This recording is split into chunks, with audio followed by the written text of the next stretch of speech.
Hi,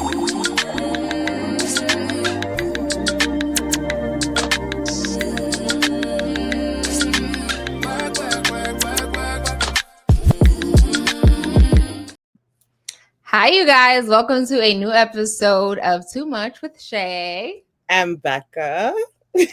If you are new, welcome. We appreciate you supporting us. If you are a reoccurring subscriber, thank you so much for showing us love. On Valentine's Day, we want to, share the love, know that you are appreciated. We love you guys. Every like, every watch time, whatever, we truly do appreciate it. We started this journey, hasn't even been a year, but it feels very good to know, when we see our friends or just like random people that comment, it does mean a lot to us. So yes, like Shayla said, just to reiterate, we appreciate you guys so much. And like we said in the past episodes, please feel free to like, comment, and subscribe. We do like interacting with you guys, regardless if it's a positive or a negative comment. Just comment, because we don't do this just to hear ourselves talk. We also want to hear back from you guys and see what you guys are thinking, if you guys disagree or you agree. So feel free to always comment. Yes. So on that note, let's get the show started. We're going to get into our weekly rundown. What's happening? So tell us, Rebecca, what's happening in your week, or what happened in your week? So today, of course, if you remember from last week's episode, we talked about how I get obsessed with things very easily. So obviously, as one would do on Valentine's Day, I decided to, I don't know if y'all can see this, I made 2 banana breads. Wow. Are you gifting these in honor of Valentine's Day or what? Or that's like your show of love to yourself? Well, it was like I had the bananas and like I know my parents like it. And like I said in last week's episode, Valentine's Day isn't just to talk about your significant other and just to show off for like someone that you're dating or having sex with or nothing like that. But it's like to pour into people who pour into you. Right. So I was like, here you guys go. Here's 2 loaves. Have fun. Love that. Anything else happened special in the week? You had a good week?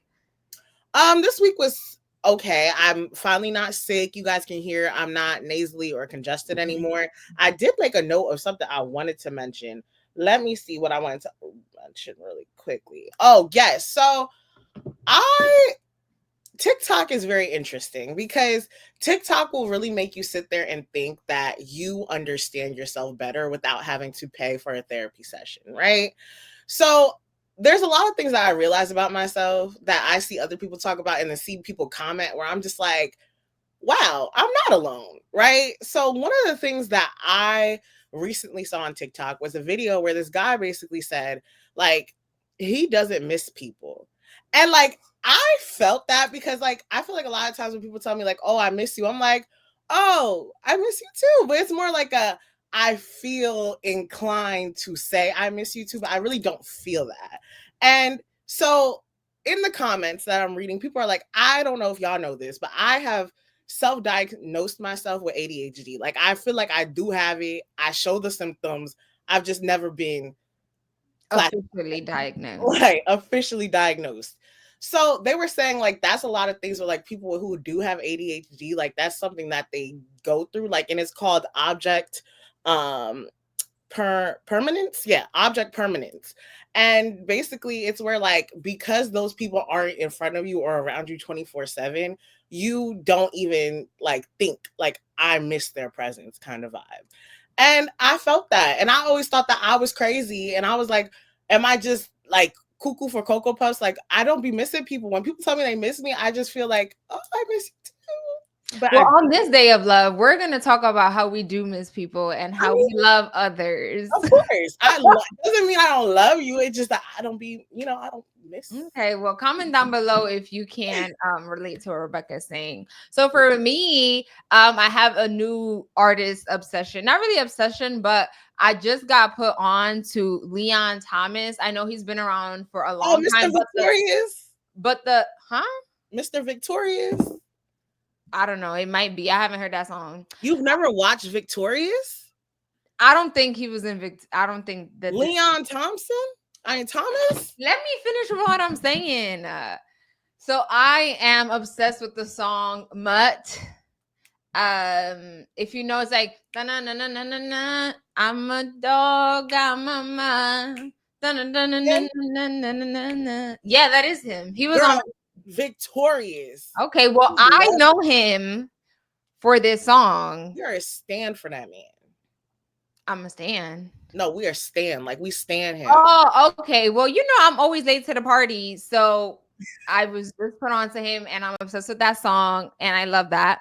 I do also want to talk about the hurdles that is getting Beyonce tickets. Thankfully, we were able to secure. Thank you, Amani. If you're watching this, she secured us some tickets. If you want to see an artist, it's literally like a war. There's honestly, this is the first time that I feel like there was like 90 different pre-sales. There was a city, there was an artist pre-sale. There's so many pre-sales that at some point I feel like people are getting scammed. And also people were saying like that the Beehive ticket prices were more expensive than like the Citibank prices. So we secured some tickets. We're gonna be inside the stadium, honey. Beyonce, we coming. We coming. Exactly. So I'm super excited about that. We will be front and center at MetLife in New Jersey.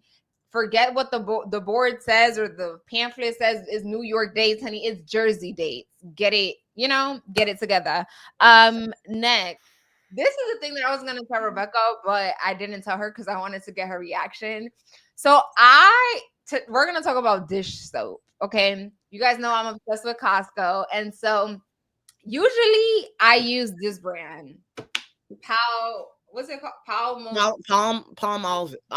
Okay. So I feel like in all Latino households, this is the go-to brand. And so at Costco, I saw this brand, Dawn. And I used it for the first time. And I'm like, this smells like American dish soap. I was like, was I gentrified because I use which one do you use? Do you use Dawn? Girl, we use Ajax. Oh, girl, none of the above. They have dish soap. I thought that was just like a powder. Nah, hold on. Let me make sure I'm not lying to you. Yes, I think you are lying because that's like the powder to clean. Nah, girl, Ajax dish soap. Wait, let me put my brightness down. Oh, yeah, you right. Yeah. So that's the go-to like Latino Caribbean brand that they sell like everywhere. And I feel like I can never purchase this again because it just feels way too American for me. Girl, you never seen the commercials? It be cleaning ducks, girl. I don't know. I just feel like I'm too away from my people. Like, I'm already a lot of like there's certain things that like we obviously get Americanized, but I'm like, dang, this dish soap don't even smell like the dish soap that I grew up on. But we have talked about like, when you are used to one specific product, like I don't want to use any other brand. Like there's certain seasonings, like if it's not this brand, I don't want it. Like I don't so sad because it's literally like something as basic as a dish soap. But I said I'm never buying Dawn again. It is good, but the smell just feels too like American for me. I don't know. I didn't like it. And before we get into our lovey-dovey topics, I do want to mention that Drake dropped an album with Party Next Door, and I did listen to it. He did have some good songs there. And before people try to clock, yes, I still think that he is a sore loser. And the reason why it was just so funny to me that he is, in fact, pursuing a lawsuit is because we're still going to listen to your music. Like, you didn't even have to go that far. I'm sure this album is going to top all the charts. It's called Some Sexy Songs for You. There's a song there called Meet Your Padre, and he talks in Spanish. So that was funny, cute. One thing about Drake, I will say that man knows how to, what's the word where you just, it's like we say this a lot about non-Black people always taking like other people's cultures. Like, what is the word?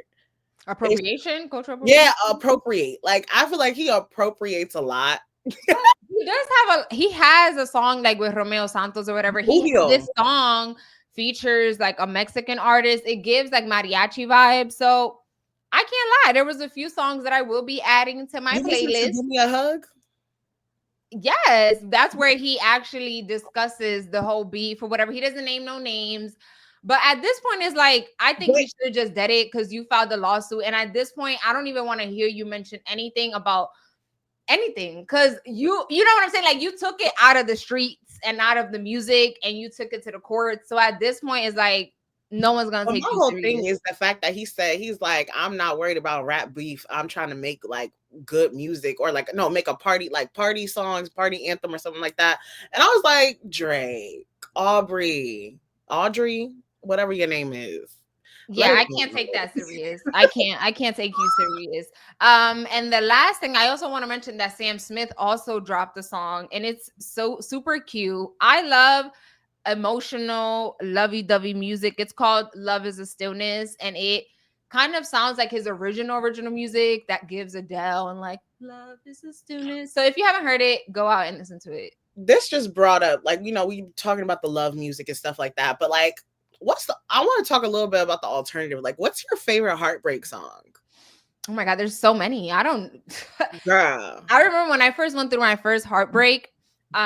It's a Spanish song. I can't remember the name of it, but I listened to it so many times. I was like in middle school. I had no reason to be this heartbroken, but I was crying like you know what I'm saying? Like, I thought I was gonna marry this man. And now looking back at this age, I'm like, girl, it was never that deep. But I This was was, shattered. Just shattered. girl, love music will have you down bad, honey, but I love it. My two, before we move on really quickly, my two heartbreak songs are Trust and Believe by Keisha Cole. If you see me listening to that song, I That's am good. down bad. Like, I'll listen to it just to sing. But if you Mhm. ever see me in my moment of like distraught and I'm listening to that, girl, I'm finna crash out after the song over. I love And that. Even Angels by Fantasia. Like, Mm. that song, if you hear me listen to those two songs in my moment of heartbreak, as soon as that song is over and like after I replayed it like 3 or 4 times, like after I officially, I'm finna crash out. Like, my heart is shattered and I need to break something. Like, Girl. So on that note, like we mentioned at the top of the show, happy Valentine's Day. We hope that you are enjoying your day, whether that be with a loved one, your family, whatever. We hope you enjoy your day. So in this week's episode, before we get to our topics, we're gonna focus on a little bit of Valentine's Day topics. So first, I wanted Rebecca, we're each gonna tell each other 3 things that we love about one another. can I go So, first? yeah, go ahead. Okay. Girl, why you sound like you about to read me a poem?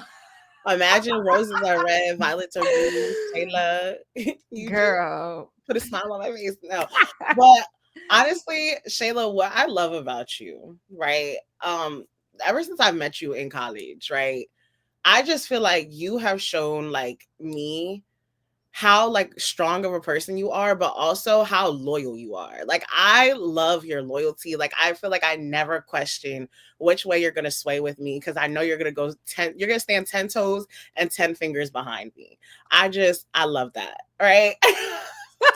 Thank you. I am a loyal person. Right. That's true. Listen, from the first time I met you, I thought that. I was like, oh, she real. She different. I like that. Like, so I appreciate you always for that. Number two, I love how you always stand up for your culture. Like, I know I said you're loyal to the people you love, but Yeah. number two, your loyalty to your culture. I love that. As someone who is a proud Haitian, seeing how you stand 10 toes behind your culture, your community, and your people, I admire very much about you. And also, a lot of people don't get to see this, but you are a loving person, right? And you're not affectionate with your love, but you do it in other ways. And I just love how you always pour into me. Oh, thank you. This is so cute. I had to sit So, there. I mean, it didn't really take me long to think about, honestly. Like, I did it this morning. It was real easy to think about what I love about you. I could keep going, but I feel like those 3 things, like anytime I think about you, like those are the 3 things that always stand out to me about you. okay, I love that. So for my 3 things, when I saw this letter, I was gonna give it to you when we see each other on Sunday, but it says we make a great mix. Hey, freaky fresh. Yeah. So I love a lot of things about you, and I do think we make a perfect mix. I'm very grateful that we met in college, and ever since you invited me to come on your radio show, we both had radio shows, but Rebecca's was more like talkative. And ever since then, I feel like we've been like inseparable. We always talk. You know what I'm saying? Like even if we were in different majors, or she was dorming and I wasn't, like I feel like because of that show, we ended up talking more and things grew between us. So the three things that I love about you, other than the fact that we make a perfect mix, it's number one, your personality. I feel like when Rebecca walks into a room, like she is outspoken just like me, if not even more. And I love that. I love how protective you are over your people. Rebecca, if she rock with you, she gonna be on you. Rebecca has been on me about not having my location, like bad. She hates it. She want to know where you at, what you doing. So I know that like if Rebecca is next to me, like if any weird stuff go around, I know we are going to be good, because whether it's with the arms, with the mouth, we will be protected, honey. I got you, sis. The third thing that I love about Rebecca is how caring she is. She act like she is not caring, and that's why I always harp on her for everything. But I remember when we were in college, she would go out of her way to help other people to her own detriment. Like, and I would be like, Rebecca, you do not need to do this for these people because they are not reciprocating it to you. And she would still like show up for people, go to events, and do whatever she needed to do in order to make like her friend or whoever was a part of her circle. So you are caring regardless of this, like I call it a persona, but she says that no, she is super caring, and like if she got $100 in the bank account and you need half of that, she will give it to you. That's how much of a caring person she is. Okay, I'm caring to the people I choose to care about. If I don't care about you, you're really not getting much. Shayla doesn't believe this, No, but I I don't want don't. some of y'all funky people to think that, oh, like you come to me, I care about you. I really don't. Like, I care about Shayla and a whole handful of other people. I don't care about the large majority. She does care. She's caring. So, anyways, that was super cute. I love that. If I feel like you should do that with your friends. I love, Honestly, sometimes you do need to hear that, from other people. yes. I feel like also this morning, I feel like a lot of my friends were kind of all in the same boat of like not having significant others. But like I said, I truly believe Valentine's Day is like celebrating the people that you already pour so much into, right? Yeah. So I texted everybody like this morning. I mean, it was some people got like little variations, but it all meant the same. Where I said, I'm like, Happy Valentine's Day, showing love to you. Like you make showing love to you so easy, right? And I just want everybody to know, like, I think of you, even if we don't talk every day, even if we do talk every day. My love for you does not change because if I'm rocking with you, I'm rocking with you. And I feel like that's important to reiterate to people. So if you do have friends or family that you really love and you rock with, like I think especially today, tell them Happy Valentine's Day, and loving them is so easy because they make it easy. Just say that, So on that note, as Rebecca mentioned, we are very much single, but we love talking about love and relationships and partners because we are going to meet the love of our lives in a few months, speak it into existence. So today we're going to talk about how we show or how we like to our love languages, our 5 love languages. We're going to talk about our 5 love languages. You want to go first? Well, no, you go first. I went first on the other thing, I feel like. Okay. So Rebecca's going to share with us her 5 love languages. Yes, so I'm going to play it real quick. So this is like me and Shayla went to a website called, it's like Love Language, whatever. You put in one, like whatever 5 love languages. 5lovelanguages.com, honey. Girl, yes. So once you put that on, you see whatever you need to see. So for me, it said like me and Shayla's results is kind of the same, whatever. So it basically said that my love language order is acts of service, quality time, physical touch, receiving gifts, and then words of affirmation. And I've taken this test before back in 2020, and I just think it's so interesting because, like, you know, who I was in 2020, what it's 2025 now.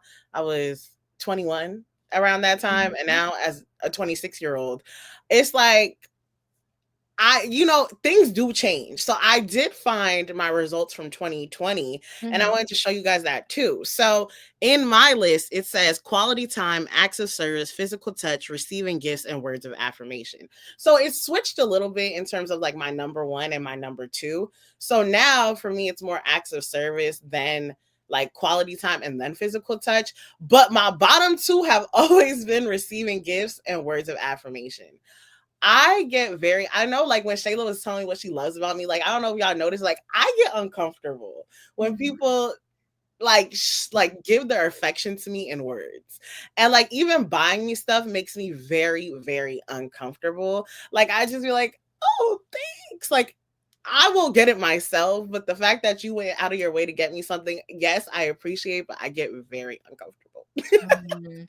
I feel that. So yeah, and I also think when Shayla, you'll show your results, and then I'm gonna say what I think. Okay. Okay, so for me, like Rebecca said, I also because we discussed this in her radio show when we were back in college, and my love languages have not changed. The order has not changed. It's all the same, honey. So here's my. I retook it to show like the latest results.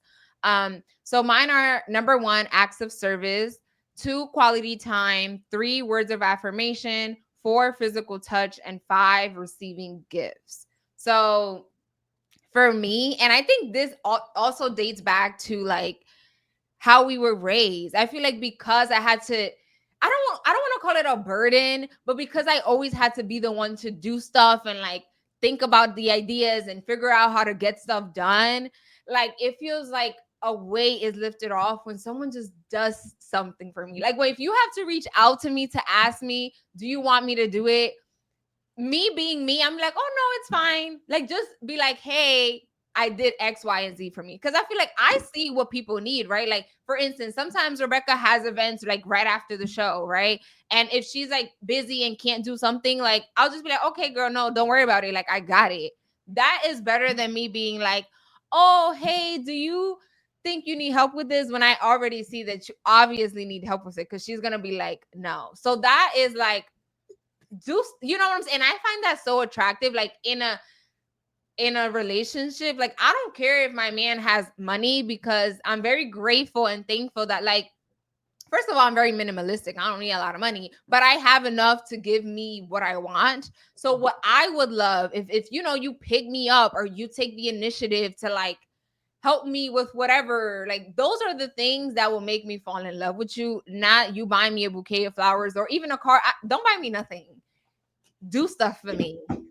Yeah, I think that's honestly that's what I wanted to bring up. I feel like because like acts of service is like our number one is because literally us growing up, I mean Shayla's not the oldest, but the way she was raised, she technically was raised Mhm. as the oldest. I feel like a lot of things automatically fall into our laps, especially growing up in Caribbean households, immigrant households, and always being the person who had to be the forward thinker, the person who does this. Everything has to go through us, kind of thing. Mhm. So it's like we're always doing for others. And like Shayla mentioned, like as someone, like we are both caring individuals. So like we will step up and we will automatically take that leadership role. But Yeah. it's like seeing somebody take the initiative and just you see stuff like one of the questions was like, do you feel more loved if somebody gets you a gift just to show that they were thinking about you, or somebody does something that they know like you're tired and they just take control, like they take the initiative and just do for you? Right. Like that would show me so much more than you just getting me a gift. Cause like there's gifts Girl. like I could see, like there's things I see, I'm like, oh, I could get Shayla this. But it's like I'm like, oh, Shayla, I wrote the captions for this instead because I know you go to work at 2 o'clock in the morning. You Yeah. don't need to focus on typing up all this stuff.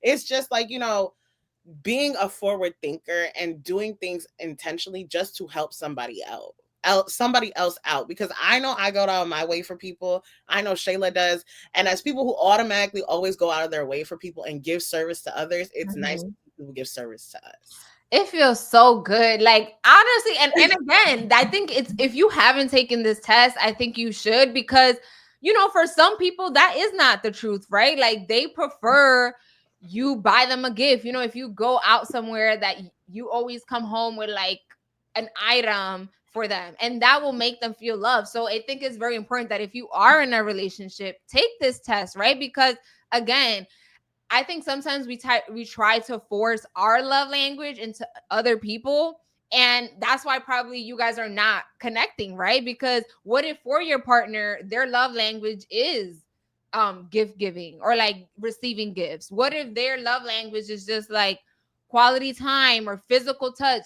I am not a physical touch person. Rebecca knows, girl. I might give you a hug for your birthday, but that's about it. I be But forcing Taylor. I be right. But I understand, right? Like my sister, like she always like, oh my God, girl, I cannot wait to see you in a relationship because I cannot picture you being lovey-dovey. And so I know, you know, if my future husband's number one love language is physical touch, I am going to have to try harder. You know what I'm saying? Like it's not gonna be easy, but I can't force acts of service into him if that's not the way that he feels love. So but it's it's also a something test. that you take acknowledgement of. So like Right. you said, like let's say like for me, I've tried to get better at this because love language doesn't even just mean like I do it for my significant other. It's just means like how people like receive love, right? Right. So I see how my friends, and shout out to you, Deanna. Deanna, I already know one of her top love languages is words of affirmation. And I don't know if y'all know this about me. I'm a jokester. Like I be like clowning people. Like instead of telling like, oh my God, you did such a great job. I'm like, well, finally, like I like to do like dickhead humor basically. And so like I know with like Deanna, there's times where I'm like, Deanna, you do know I'm proud of you, right? Like I try to do that with people, like taking notice of what their Right. love language is. So Mm-hmm. there's times where like I'll tell Shayla, I'm like, like I know words of affirmation is something for Shayla. So there's times where I'll be like, Shayla, I just want you to know, like, I'm so happy I have you in my life. Like, and I think for me, it's like stepping out of my comfort zone because like, especially the way I was raised, words weren't used a lot in terms of like, you did Being such a nice. great job. You did this, like, oh, Yeah. do do do do, shoo do do do do. Like that was not like you would hear it if you did something wrong, but when you do something good, it's like, well, that's what you're expected to do. So why would I tell you great job, type of thing. Right. So it's like something that I had to take notice of and realize, not everybody is like me, and Mm-hmm. not everybody is going to just like think like my actions show my appreciation for you. Like no, I need to be told sometimes, like, I appreciate you. I'm proud of you. You're doing a great job? Right. So next is, what would you say is the hardest thing about dating you, Rebecca? You got to go first on this one. Why? So I would say the hardest thing about dating me is I feel like I don't want to say that I have it all, but like I know number one, I'm hard headed. And so You I are. want to do stuff my way and it's my way or the highway. And I understand that in a relationship, that's not necessarily it. And I don't even mean like there's just certain things that again, I've been single for so long that like You're stuck in your I don't ways. know, I'm stuck in my ways, but like I am very cognizant that I have to, meet in the middle if I'm dating somebody. Like I certain things again, because I've been single for so long and I was raised without a father, I just take initiatives, honey. I be bringing up my 40 bottle waters of Poland Spring up the stairs and I'm like but the reason why I do is because I don't have a man or a manly figure to help me do these things that are supposed to be like, no, let a guy do it. Let a guy do it. But Yep. because for so long I never had a man figure in my life, like I'm the Hulk, honey. I gets it done, honey. I be at the mechanic. I be like, I walk. One time I remember like it was like my god sisters, right? Her husband. We were like walking in the street, and he was like, "Oh no, like don't walk on like the side that is like close to the streets." And I was just like, "What are you talking about?" Because I've never had like what is that? You know what I mean? But like stuff like that is like it's cute. I was like, "Oh wow!" Like I that much. I mean, I guess that's a double thing because it's like that is probably machismo that you think that like But the on a grading scale of things, like oh, for that's I like that. I like that yeah, like machismo. That's cute. there's certain things where I'm like, okay, I let that slide. Yeah, so I think that the hardest thing about dating me is the fact that I haven't had a male figure, so I am willing to, sometimes I feel like I do in a sense take that manly role that society tells you. I've been told that I have masculine energy. So my masculine energy might need to be a little bit toned down. But again, never to the point that I'm changing who I am, because I think that's key in a relationship. Yes, I am willing to change certain things, but like you're not about to change my personality and who I am. You know what I mean? Like, how about you, Rebecca? So complaints that I've gotten from guys before, I get told sometimes that like I'm like emotionally detached. What? So I don't know. I mean, Shayla really doesn't get this side of me because like I said, I love her and like I will. But when it comes to like, I don't know, when it comes to my heart, I would say I kind of like people are always more invested in me than I am in them, if that makes sense. Like, and I feel like I do this a lot of times with people where in terms of like I'm okay with I always think that someone's going to end up leaving. Like I'm okay with that and I'm always prepared for that. So because Mhm. I'm always prepared for that, I'm never like fully invested in somebody, which is why like there's times like Shayla, Deanna, and like I'm always naming my friends, but like they always are like you can't just cut somebody off. Like I be ready to let people go. Like I will not you got it. You got it. Like Our guards are up. We have our guardrails, honey, all the way to the honestly, sky. and I don't think like and I really can't wait to see. I always say like I can't wait to be in that lovey-dovey state where I don't feel like I have to put less into you because I feel like I pour so much into others, the people that I do love. But Mhm. it's like it's crazy because even in friendships, like I'm ready for friends to leave. Like it's bad that I'm so okay with it. Yeah. And it's like, I'm sure one day when I sit down with a therapist, they'll be like, yeah, this is the problem. But like, it hasn't really affected my like life to the point where I'm like, oh, this person's no longer in my life. Like, I need you here. Like, there's been guys that I've dealt with and had situationships with where I'm like, we're cool for right now. But once they're gone, I'm like, I'm still cool for right now, you know? Yeah, yeah. No, Um, I feel that, but I think that also comes from again because we have been single for so long. The longer that yeah. we stay that way, you know what I'm saying? I don't know if that makes Yeah. sense, but And I would say last thing is like I do come off, not even come off, like I do have like somewhat of like a nonchalant type of like attitude to things. So like there's even times where Shayla sent me things, I'm like, I really don't have an opinion. Like I'm like, I like, or I'd be like, I'm indifferent. Like, I just yeah, don't be like, I don't really like, and it kind of goes back to like the emotionally like detached type of thing. Like I'm not really emotionally invested in a lot of certain things. Like I have to mm, think about it enough before like I sit there. I'm like, okay, now let me feel some type of way, you know? yeah. I mean, my second thing would be how we discussed my physical touch stuff.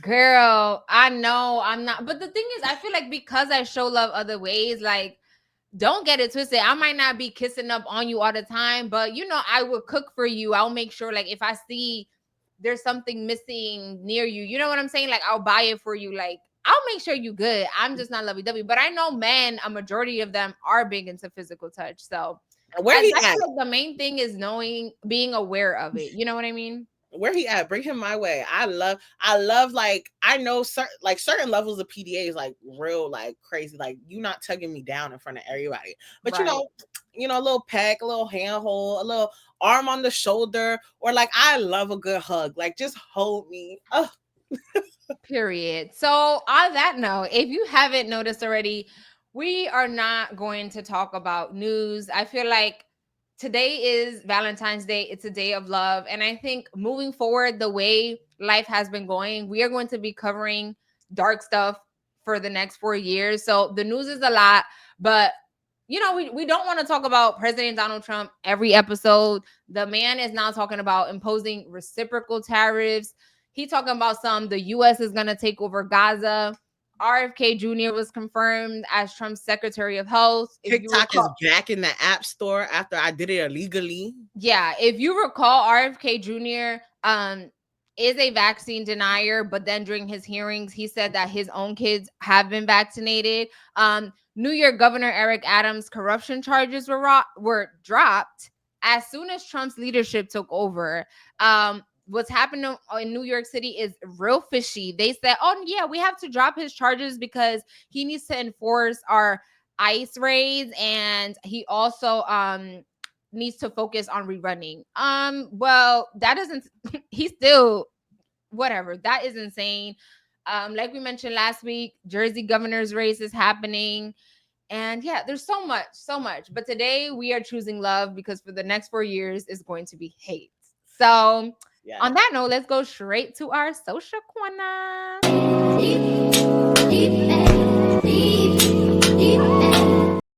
Yes. So y'all, we are going to be talking about, I don't know if you've been seeing a lot on social media, rapper Dank DeMoss, I believe it is. DeMoss, I don't know. DeMoss.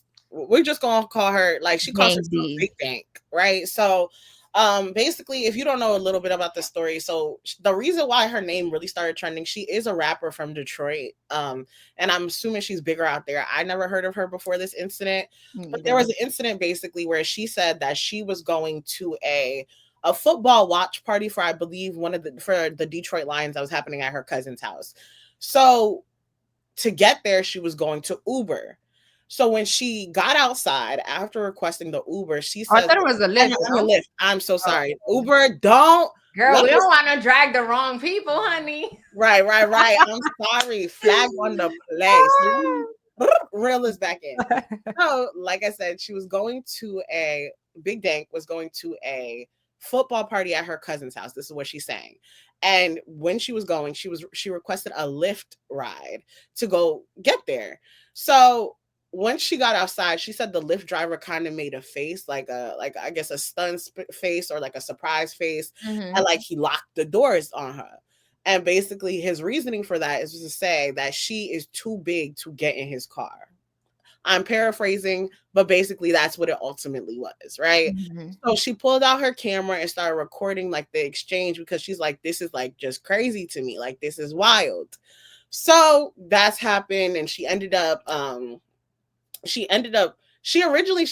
sang in an interview, like she did an interview with the Breakfast Club. And on the interview with the Breakfast Club, she's basically saying that she did not get the Lyft driver fired. She didn't file a complaint against him or nothing like that. But when she posted the video, it gained traction. So then that's when Lyft tried to reach out to her, but she's saying that she doesn't want to talk to Lyft. So now they're going through the process of a lawsuit where she's basically filing the lawsuit against Lyft. Now, originally she said that she's not suing the Lyft driver, but his name is kind of mentioned in the lawsuit. It's like, it's legal gargle, like, you know. Okay. So that's kind of up to the lawyer if they will be like including him in the lawsuit, but she's saying that they're not filing a lawsuit against him. So we're going to end up showing this clip of her recent interview on the incident with Lyft and her talking about her size. And if you don't know, she's currently, I believe she said she's like 487 pounds, but originally she was like 590. So she is a big girl. So let's play the clip. Good morning. What's going on? Nice to meet you. Hi, how are you? Stormy. How you doing? Hey, Ken. How you, brother? You good? Nice to meet you, Keys. Got it. Yep. This the only seat y'all got? What you want? What you need? There's one more. A bigger chair or something. But she already little. Good. This is the accommodation. There you go. Hi. How are you? Stormy.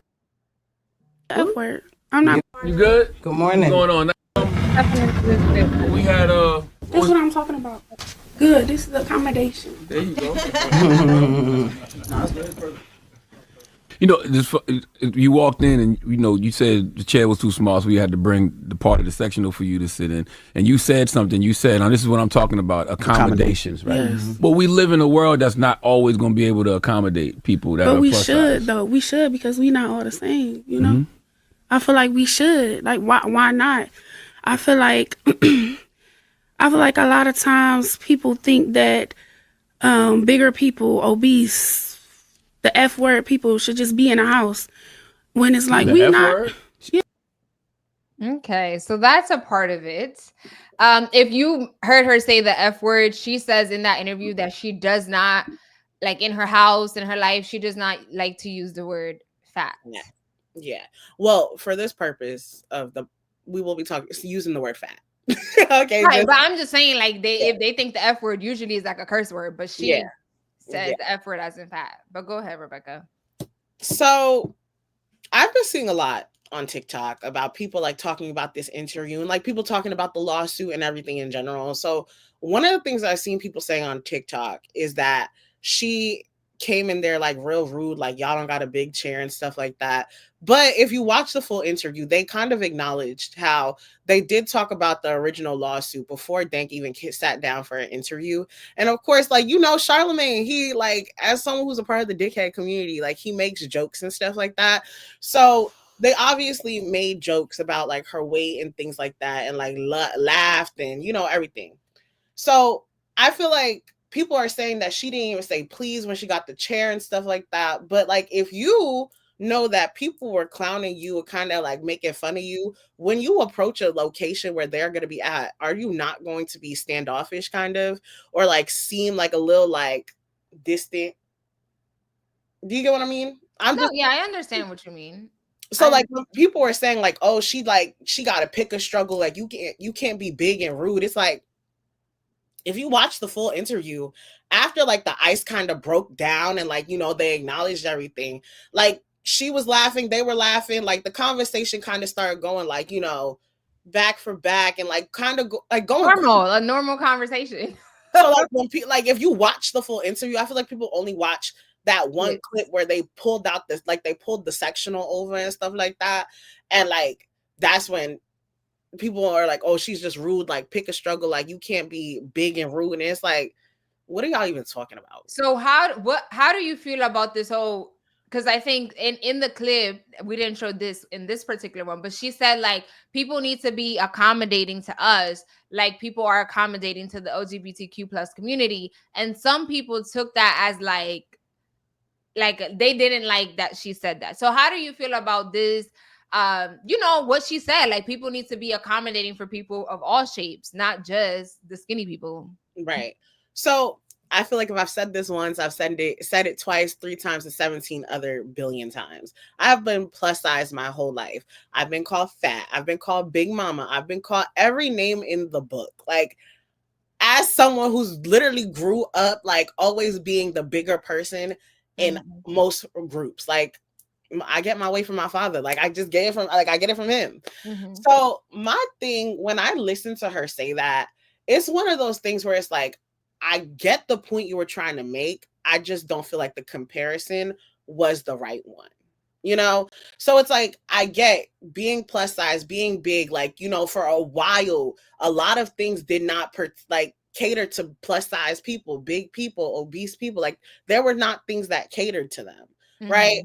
So I don't feel like that compares to people within the LGBTQ plus community, because it's like people hate people within that community because, one, like you've always mentioned, religion, or they don't understand, or they have like this own agenda where they don't like people liking people of the same sex, transitioning and everything like that. Right.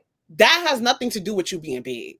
Like, I feel like the two don't go hand in hand. Like you're saying that you want people to be more accommodating. I would say if that's the example you want to give, I guess you could kind of say like, because my whole thing is like, you're plus size and big because you choose to be that way. I don't think anybody goes out of their way to be gay, lesbian, like whatever, because they choose, oh, this is the way that I want to live. Like, this is who they are. Like, right. But I 1000% agree with what you're saying. But I will say that I feel like some people also don't choose to be plus size. Like, I think there's some people that are plus size that, you know, they have some like hormones or just like how their genetics were built, that they just was never built to be skinny. And I agree. But I do think the comparison is not the same. I don't think the comparison is the same. But I do think that she does have like a point when she says like, and again, in this whole interview, if you watch it, she kind of says like,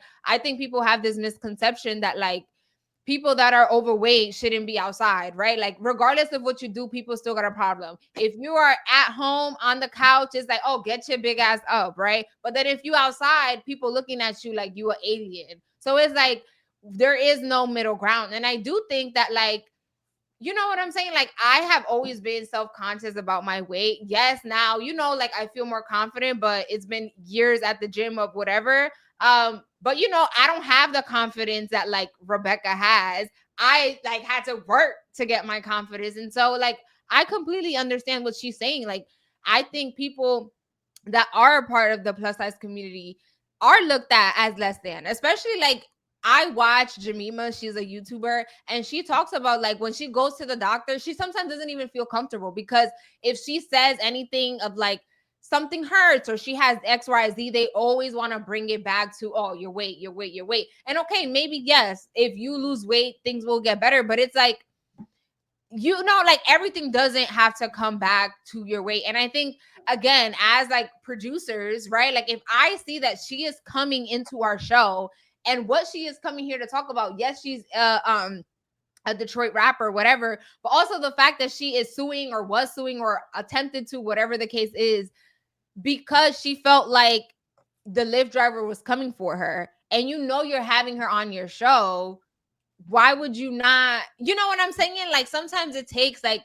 that thinking in advance and like problem solving or trying to problem solve, because you see the chair and you see her, and so obviously you would, you know what I mean? Like, Yeah. thankfully they corrected the stuff and they fixed it, whatever. But I do think that she does have a point, right? Like, people do have to be accommodating, especially if you are a business owner or whatever. Like, those are things that you do have to think about, because just because someone is bigger doesn't mean that they're less of a human, right? Like, they deserve to have the same rights. They deserve to go on flights. They deserve to go on rides. They deserve to, you know, do all these things that I feel like a lot of people that are a part of the community don't do, or just stay home, even if they do want to go to the amusement park or whatever, because they are scared. You know, like they might not say it out loud, but I'm sure they do think it. I'm sure they do think it. And Charlemagne is right, right? Like, some people will not accommodate, but I feel like if you are a business and you are trying to succeed, do as much as you can to be accommodating.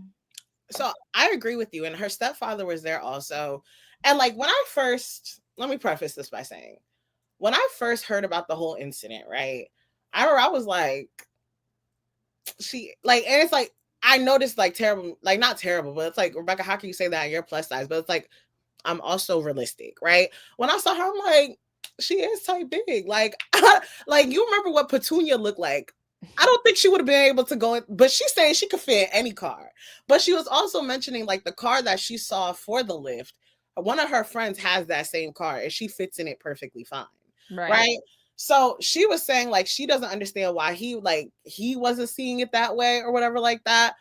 So when I first saw that, I was like, okay, so like if she wasn't able to fit in the car, like whatever. And I kind of was one of those people who thought like, yeah, like she could fit in like a Lyft XL. Like, why can't she just do that? But her stepfather made a perfectly great point. Like, if 100-pound people or like 105-pound people and like luggage or whatever decide to try and cram into that man's car, he would have been like, yeah, let me put some music on, let me put the LED lights on. Like, he would have been perfectly fine. Like, those five people plus their items would have equated to the one girl's weight, right? I just think as a society, we demonize people regardless of it's good, bad, cute, or ugly. We will demonize people who don't fit into the mold that we have as like being acceptable in our society. Mm-hmm. I have never been like, from skin color to size to looks to personality to mouth, like the way I talk and everything, I have never fit inside of society's molds. And I'm not gonna lie to you, I don't ever want to.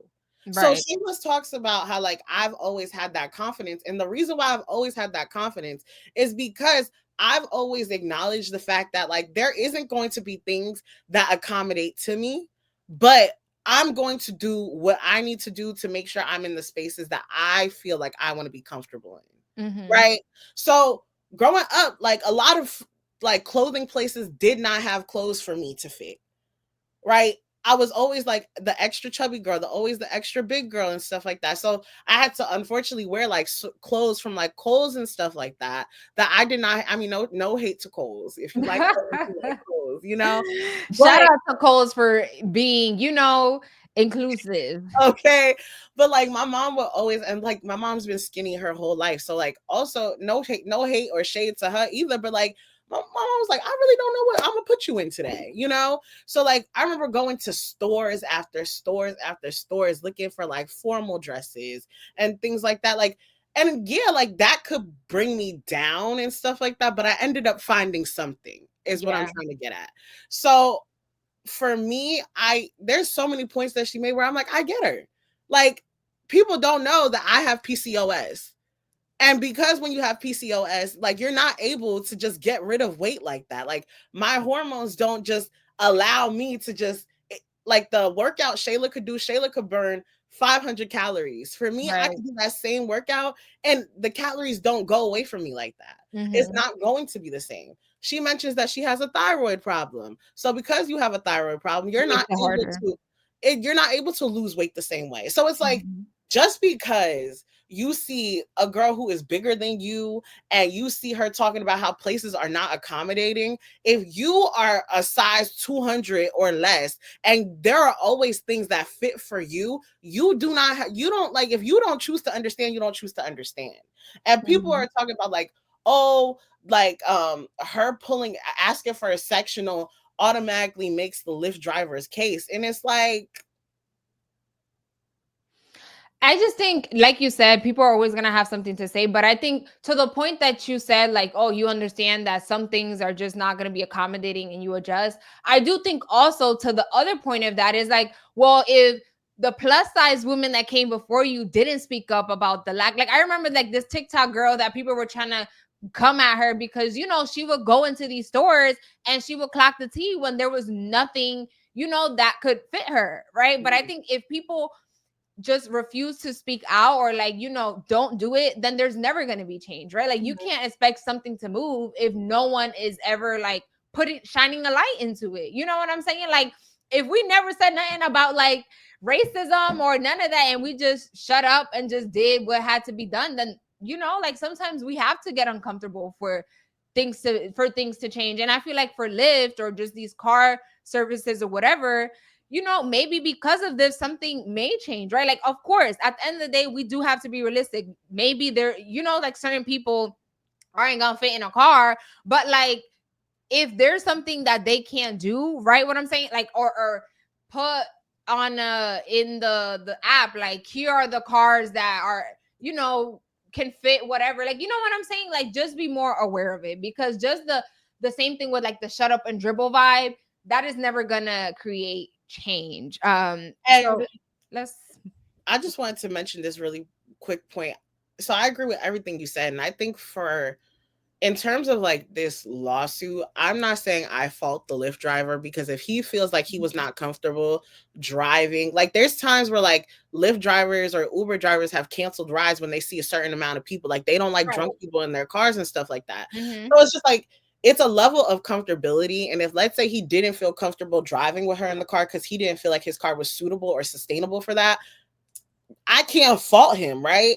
But it's like you mentioned, I feel like it's the job of the app. If you're trying to make it a universal app for everybody, make it that way, Right. And at least like, I feel like from this moment on, now I feel like now the ball is in your court, right? Like, what are you going to do to make sure that incidents like this don't continue to happen or happen again? So next, let's talk about, I know this is a hard turn, but we've been talking a lot. So next, we're going to talk about the Kendrick Lamar Super Bowl halftime. We can't show it to you because we're not trying to get copyrighted. But if you know, what are your thoughts? He also brought out SZA and Samuel Jackson, like, narrated the thing. He was like Uncle Sam.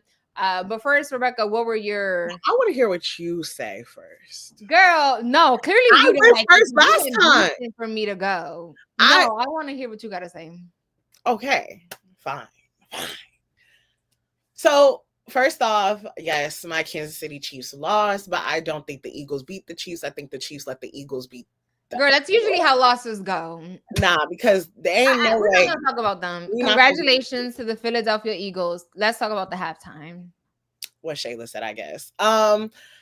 So when I saw the halftime performance, I was kind of geeked for it because I'm like, you know, there's songs that like SZA and Kendrick have done where I'm like, yes, they about to eat up.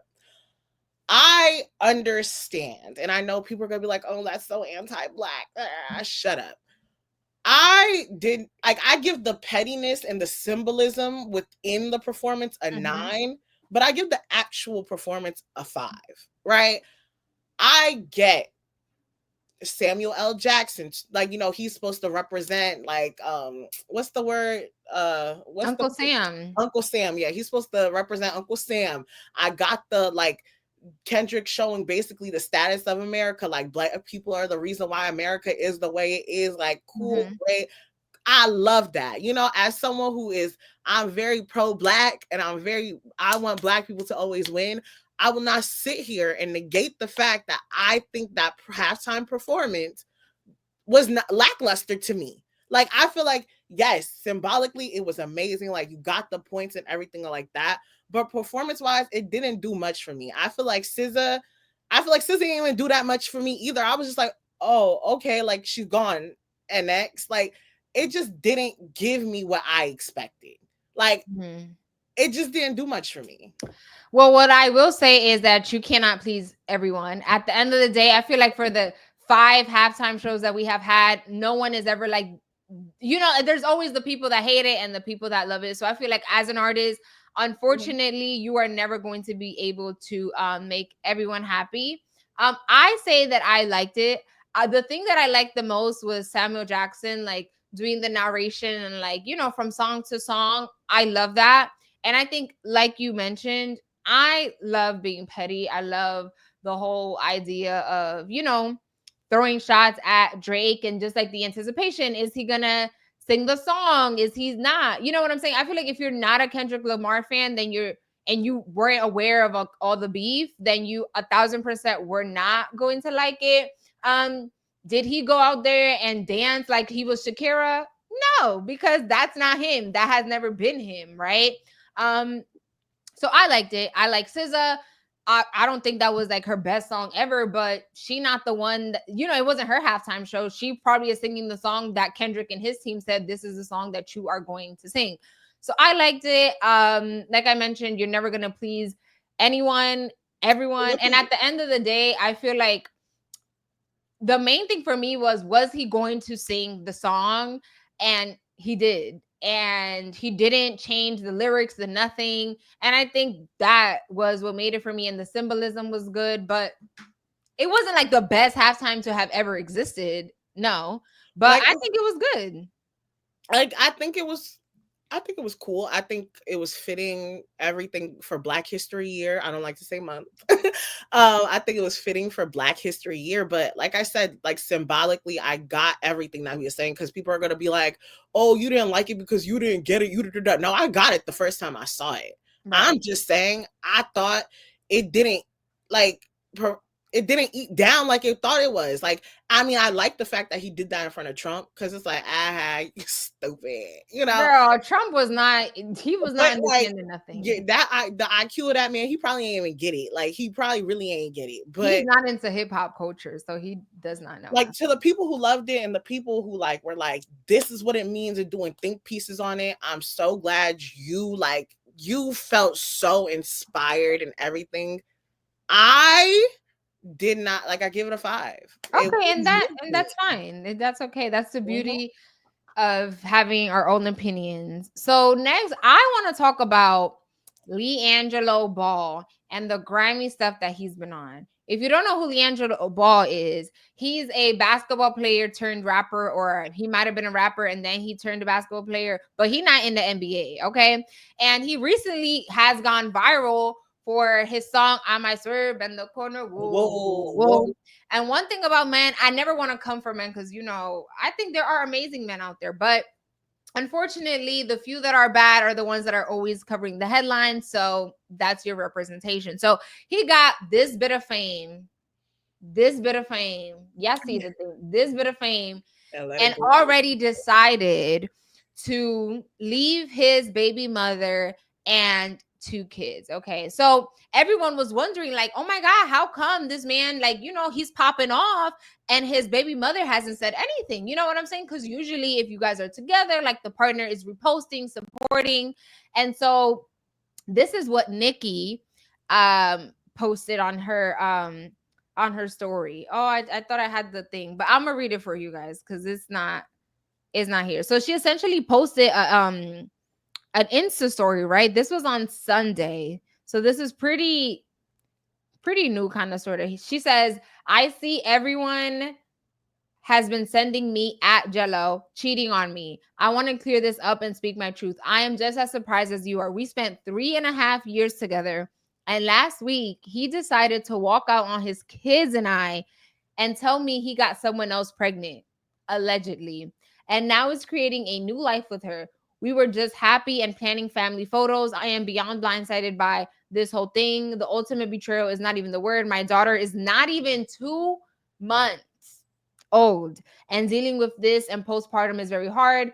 Please pray for me and my healing because I will get through this. I have to be strong for my kids, but I have absolutely no words. Karma is real and God don't like ugly. I hope it was worth losing his family. So if you're a visual person like me, this is Nikki right here. That's the girl. And that's LiAngelo Ball and their son, right? Now they have 2 kids, which is the photo to the left, when their daughter was born December 3rd of last year. So, and this is his new girl. Not only did he, she posted this, and one would think like, oh my God, he probably embarrassed that the news got out. No, honey. He proceeded to post the Insta story with his new girl. It is like, you can't make this stuff up. And they've been seen with videos, and even the girl posted on Insta story trying to like say her point, and like, I don't know, I think she tried to say like, oh, Nikki has used the N-word and she's a racist, whatever. Boom, boom, boom, boom, boom. So what are your thoughts of LiAngelo Ball getting this bit of fame and leaving his 2 kids, his daughter, which is not even 2 months, to be with a new woman? I'm a big believer in how you got him is how you will lose him, right? And my whole thing is like, I just feel like people are just so different. Because personally, me, I think, and I can only think for me, I can't think of myself getting into a whole relationship dynamic with a man who literally just had a fresh out the womb. Like, yes. I think like the baby still got like the sensor here hasn't even the sensor of the head ain't even formed yet. A piece of the umbilical cord still got yet to dry off. Like, this child is literally fresh out the womb with the placenta. Like, it does not make any sense to me how you could feel comfortable in that. But also, I want to preface this by saying we don't know what happened behind closed doors. I know we're talking about strictly about what we are seeing on social media, where everybody's posting, how everybody's putting they like little bits and pieces in. I don't know what problems happen between all parties. I can only talk about what we've been seeing. And I think the way that everybody is going about this, and I'm talking about in terms of Gelo and his new girl, is very grimy. And I made this point to Shayla where I said, a lot of times when we see like these celebrities getting on social media, acting like this, like treating the mother of your kids however and stuff like that, I'm like, do you ever think like my children are going to see this one day? Like, my son is going to see how I treated his mother. Like, y'all do understand that kids automatically look up to, well, not automatically, but most kids look up to their parents. And if I see let's say like for me, if I saw my parents being celebrities or whatever like that, and my dad literally dogging my mom out on the internet, and I look up to my father and I have respect for my mother, I'm automatically think this is cool. Like, this is what a real dynamic should look like, you know? Why, like, do y'all ever think like my children gonna see this one day? Like, let me go about the situation in a respectable manner, right?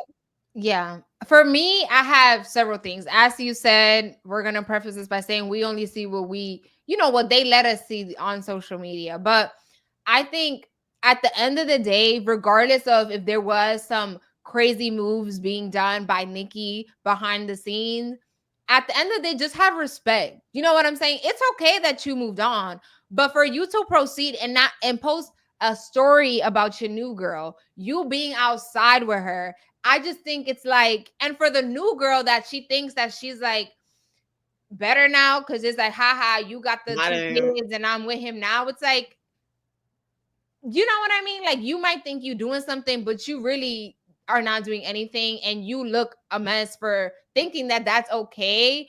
And again, like, you just had a daughter. How would you feel of if when your daughter grows up, that's how a man treats her? You wouldn't now like you want to that. fight. Now you want to be like, we rolling up on him. Nah, that's what you did, bro. What happened? Right. It can't be. And Like, it's okay if you don't want to be together, right? Like, I understand. I'm never the type of person that it's like, oh, stay with your partner because you guys have kids. Absolutely not. You know, if you want, no one wants you to raise kids in a toxic environment. It's okay for you to break up, but just have a little bit of respect. At least wait the kid to have 6 months. Like, let her be past the little postpartum stuff. Like, she just gave birth to your kid 9 months. I think sometimes people don't realize how hard it is to carry a child, right? Like, I know we see it often, so we might think like, oh, whatever. But carrying a child for 9 months and then pushing it out or having a C-section is a big thing. You know what I'm saying? And then these are the same type of men.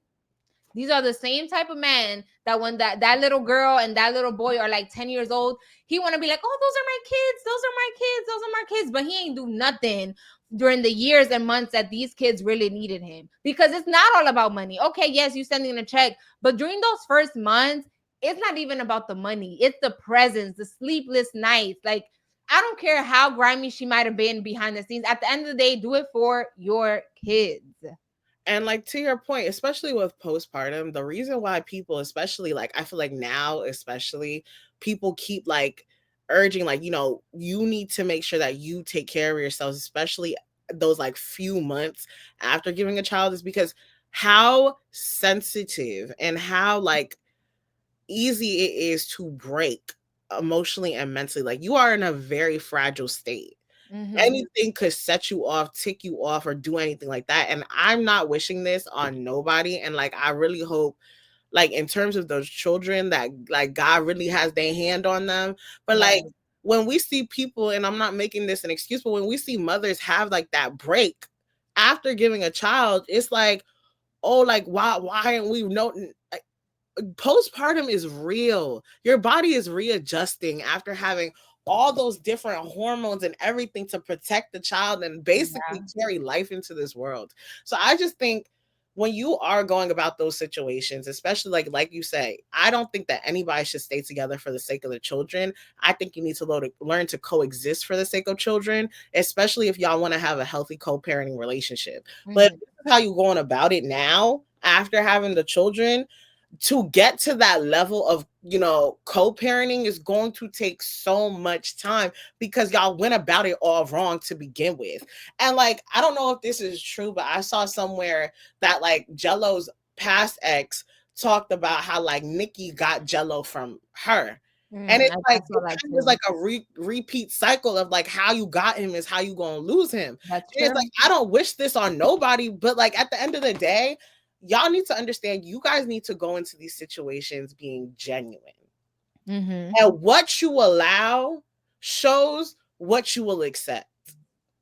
Now, I don't see, there's not a man in sight that I have seen that's in a relationship where it's like, if he give me the opportunity, I'm going to snatch him. No, if you're not fully single, baby, don't come my way. If you got a child that's fresh out the womb, focus on your children. Your priorities are out of whack. There is no reason why you are posting for your new girl what you did for her for Valentine's Day, and you just have had a daughter, and you not even posting like happy Valentine's Day to my first daughter or something like that, or going to bring her like, I get it, she's not gonna remember this, but bring her like a little rose or something. Yeah. I think I 1,000% agree with you. It's like, you set the tone. This is like a message for women. You set the tone off rip. If you got this man who was taken with kids, they might, you know what I'm saying? They're gonna sell you a dream at the beginning, but when time passed, they're gonna be like, oh yeah, she thought that was cute, or like she thought that was acceptable, so she can't get too mad. How you, like Rebecca said, how you get them is how you lose them. So this girl right now that might be on her high because she with Gelo. First of all, Gelo, no tea, no shade. The sound really good when it's with auto-tune. But I've seen these performances and I'm like, girl, just play the track and act like this is karaoke, honey. But let's move on I just to the want people that play actual sports. I just want to make this last point really quickly. I just like to Shayla's point, when we say how you got him is how you'll lose him. Like, I'm not talking about like if you met him at the grocery store, like you gonna lose him. People know what that means. Some people stupid, but I'm saying like if they're not. Our viewers are not stupid. You're right. Y'all smart individuals. But my last point, real quick. If you see how he was willing to leave his current to go on to the next and you happen to be the next, what do you think makes you so different that he won't be on to the next after you as well? Ask yourself that before you sit there and get into these situations. That part. So now let's talk about the real sports people in our sports corner. Tell them this, did he miss? Junior want to not be on my... So as I've been discussing for a long time now, if you have not been watching Unrivaled, the 3vs3 women's league, you need to. Okay, it's on TNT and True TV, and recently they have started a 1v1 tournament, and the girls, honey, have been going at it. Okay, it's been so fun to watch, and you know, the clips have even gone viral. And the reason why I want to talk about this is because in one of the 1v1s, right, Breanna Stewart, who is one of, like, you know, the star players in the New York Liberty, she played against a rookie in the WNBA. Her name's Aaliyah Edwards, and they both went to UConn, which is known for, you know, like their college program, their women's college program. And in their 1v1 tournament, Aaliyah Edwards, mind you, like I'm saying, she is a rookie. Breanna Stewart has been playing, like she's like a vet at this point, right? In the tournament, she got 12 points and Breanna got 0. She didn't allow Breanna Stewart to get no points. The highlight tape was less than a minute, and that is how long it took, you know, in the real 1v1 tournament. And so someone quote tweeted this highlights and was like, this is exactly why men would never, you know, agree to do a 1v1 tournament, because you get exposed. You know what I'm saying? Like, it's real cute when you you know, in a 5v5, because you could just sit here, stand here, play no defense. But 1v1, honey, you gotta be. They got a 7-shot, a 7-second shot clock, and it is just on 10. So I love that. I love that the women are like, yeah, even Breanna Stewart, like after the fact, she was getting lit up on social media. You know how social media is. I saw like one post, they said that girl tired. Okay. And so it's like, you know, Breanna Stewart has been in the league for so long. She got her like 2 kids. You know what I'm saying? You cannot compare that to Aaliyah Edwards, that, you know, she go home and she gets to sit and relax, honey. When you got kids, it's a whole different story. But Breanna Stewart got online and she was like, go get that money, because whoever wins it all, I think, wins around like $200,000. And even like their teammates that actually play with them in the 3v3 teams also get money. So it's just super great to see. And yeah, it makes me feel like I'm watching like the LA Fitness people. Obviously way more talented, but I love the idea of it. And I think the men should also do it. Let the men be exposed, honey. Not the LA Fitness basketball tournament they be having. They be in there swearing that. They be in there like Kobe. Girl, they really do. When I see the men walking in with their basketball, they look like they feel like they really about to mess stuff up. Girl, sneakers be over the shoulder like they about to ready, ball out. Honey. It's the NBA who, honey. Talking about the NBA, let us discuss this. What happened to the Lakers? So as you know, last week we talked about all the trades that were happening throughout the NBA. Some shook us all, and some of us were like, why would y'all do that? Right? Mm-hmm. So one of the trades, so we've been talking about the Lakers a lot because the Lakers acquired Luka Doncic after sending AD. And I also want to say, you see Shayla's point. Yeah. AD injured. He out. For a few weeks. As of now. They just got him. And y'all was so focused on Luka's conditioning. Luka out there scoring and everything on the court with the Lakers. there needs to be an investigation in that trade. But anyway, so the Lakers nixed their trade with the Charlotte Hornets for Mark Williams. So according to Shams, the 7-foot center failed his Los Angeles physical exam. The physical showed multiple issues, sources said.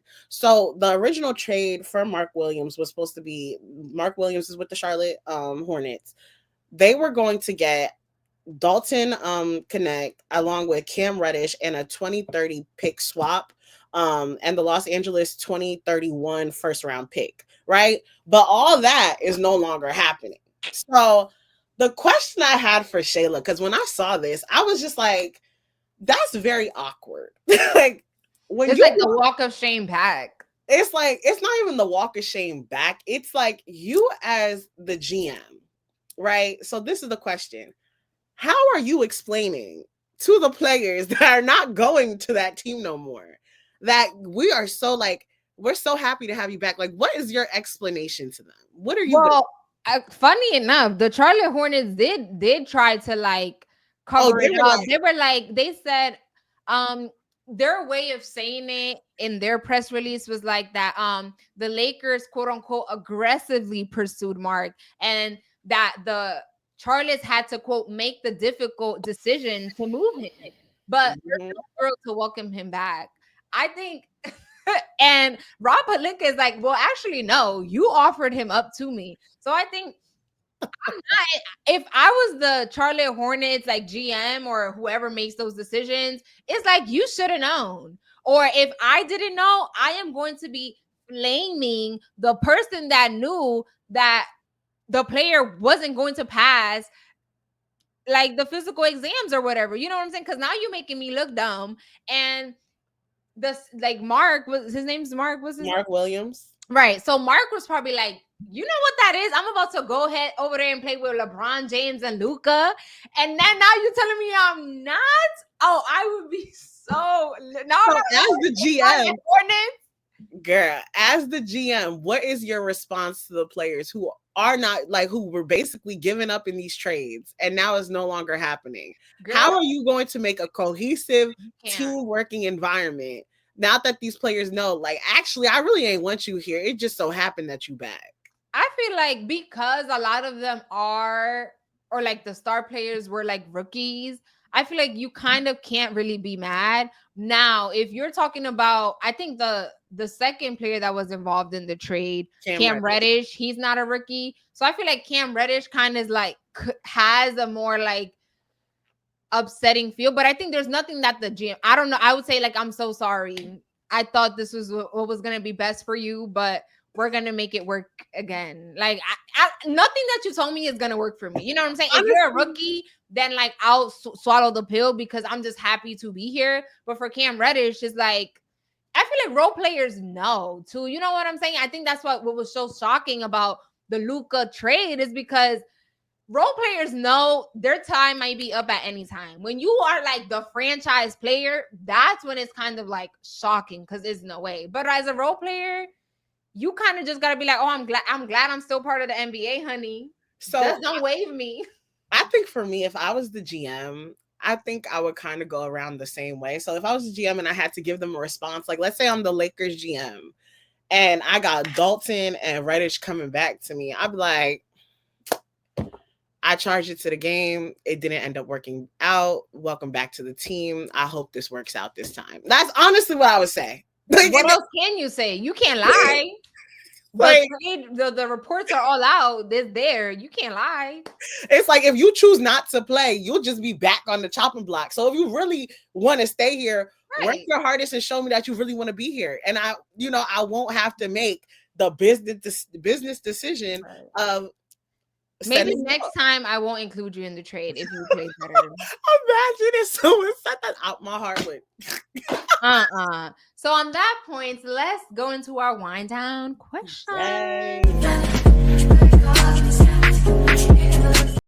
Yes. So guys, welcome to our wind down portion where, we've been talking a lot. So we're going to kind of go easy and end the show off with this one question. Mm-hmm. So as y'all know, if you don't know, we live in Jersey and we have been getting hit with snow for like, it feels like the last 3 months. sheets, right? Mhm. So recently, Rebecca was at work and there was a snowstorm that was coming on Saturday. So because of the snowstorm, my job got me a hotel room. So when I got to the hotel room, I did a lot of things, like, our parents ingrained these type of habits into us, so that Mhm. when we go to other like places, or like we sleep at other places, like, you just do that. You clean up a bit. Right. But so people thought it was weird for me because when I go to a hotel room, I bring my own sheets, like my own like bedding sheet, I bring my own pillowcase, and I bring my own towels, right? And people are like, "Why do you do that? Like, the bed comes with sheets, the room comes with towels." I'm like, my mama ain't never let me sleep on a hotel bed with their sheets.